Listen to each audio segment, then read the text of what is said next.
9 may xotira va qadrlash kuniga sevimli shoirimiz Usmon Nosir xotirasiga bag'ishlab yozilgan she'r.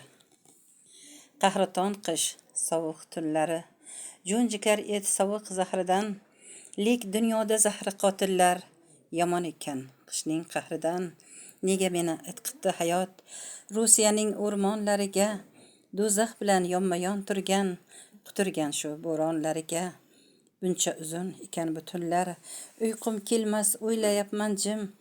Ey shum taqdir, aytginchi o'zing qismatimga, kim aybdor kim? Aybim nima o'zim bilmadim. She'rni jondan sevganligim rost, oq yuziga dog' tegsa agar, qonim bilan yuvganligim rost. She'r men uchun go'zal mahbuba, visolini istadim faqat, asir bo'ldim unga to abad. Hijronlarga qilmadim toqat, yolborardim uyqusiz tunlar, qochib ketma mendan dilbarim. Bu dunyoda tengi yo'q malak, sen erursan gulim ambarim.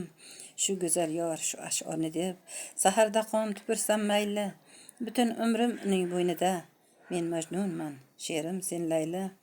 Birga bo'lsam u bilan doim, dunyo g'amin ham unutardim. Sensan baxtim quvonchim deya, ko'p shohona baytlar bitardim. Bilmas edim tongni otganin va bo'zarib kunni botganin.